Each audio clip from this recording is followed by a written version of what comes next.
Le point fort d'un village métier, comme le propose la Fondation Entreprise Réussite Scolaire, c'est la rencontre. La rencontre entre des enfants du primaire et des professionnels et des élus qui interviennent dans un secteur d'activité donné. Là, nous sommes sur le village Bâti-School qui présente les métiers du bâtiment. Alors, les enfants vont suivre les étapes de la construction d'un collège et ils vont rencontrer des élus qui interviennent dans le choix de l'emplacement des bâtiments, des architectes, des ingénieurs, des ouvriers. Ils vont découvrir beaucoup de métiers. Mais surtout, ils vont faire le lien entre ce qu'ils apprennent à l'école et les réalités du monde du travail. Et c'est là l'objectif de nos actions à la Fondation Entreprise Réussite Scolaire, c'est de donner du sens aux apprentissages scolaires pour favoriser la réussite et montrer la diversité et la complémentarité des métiers.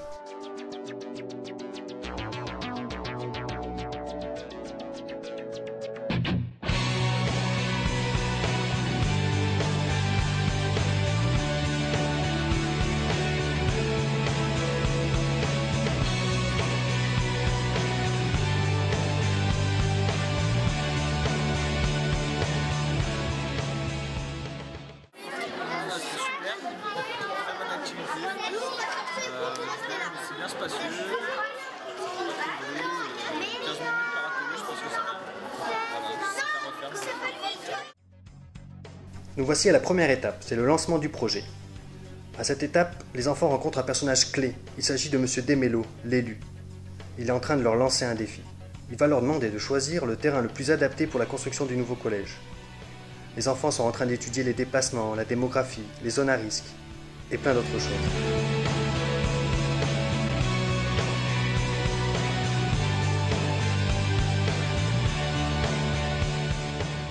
Moi, je suis très contente de ce jeu. Pourquoi? Parce que je sens que les élèves les enfants sont intéressés dans le sens où il n'y a pas de bruit.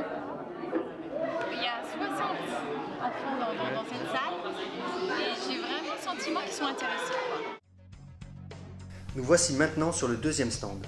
Nous sommes à l'étape de la conception.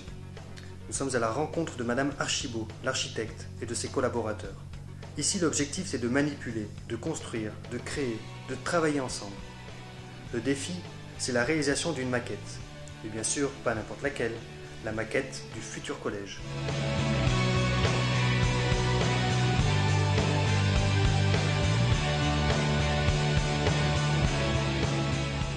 C'était bien avec les enfants, ils ont été... Ça va très bien. Intéressés. Vous attendiez à ça ou c'est des choses différentes? Ouais, c'était un peu différent d'un groupe à l'autre, c'était pas mal. Par contre, c'était toujours content de toucher de voir une matière, regarder les dessins. Après la conception de la maquette, on se dirige vers la phase d'étude du chantier. On rencontre Madame Calculo, qui est ingénieure d'études. Pour que le chantier puisse débuter, elle propose aux enfants de l'aider à résoudre une batterie d'énigmes et de problèmes. Tout le monde s'y met. C'est un vrai travail de coopération.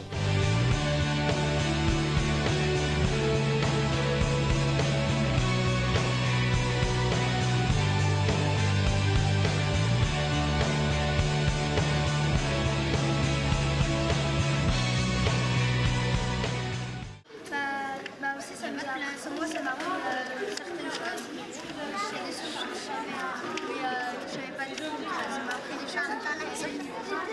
Et je trouve que c'est très bien, c'est très sympa. Ouais, ça vous a plu donc. Ouais. Enfin, le chantier commence. On découvre, grâce à M. Superviso, le chef de chantier, toute l'organisation des travaux et notamment la partie gros œuvre, qui permet la réalisation de l'ossature du bâtiment. À cette étape du jeu, les enfants apprennent du vocabulaire en jouant au loto. Il y a des cartes sur les différents métiers, sur les outils, sur la sécurité, sur les engins et aussi sur les matériaux. C'est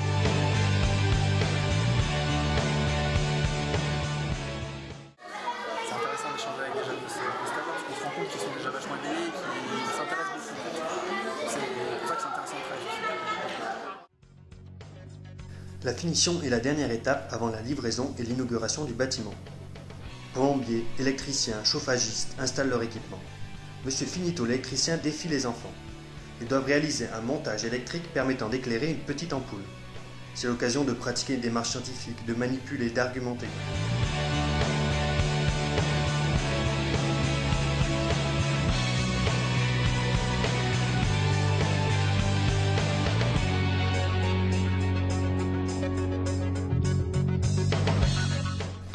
Batischool, c'était une première puisque c'était le premier village métier organisé par la Fondation Entreprise Réussite Scolaire. Mais ce qui n'est pas nouveau, ce sont les outils pédagogiques proposés par la Fondation qui sont toujours conçus conjointement par des personnes de l'éducation nationale sur la base du volontariat et par des entreprises qui participent au groupe de travail et qui financent avec nous le développement de ces outils. Et le village métier Batischool s'est appuyé sur un outil pédagogique du même nom qui s'adresse aux classes de CM1 et de CM2 que les enseignants peuvent emprunter sur une durée de 6 semaines, donc le temps d'approfondir les différentes étapes du jeu. Et ce jeu est très en lien avec les programmes scolaires puisqu'on y aborde la lecture, l'écriture, les mathématiques, les arts graphiques, etc.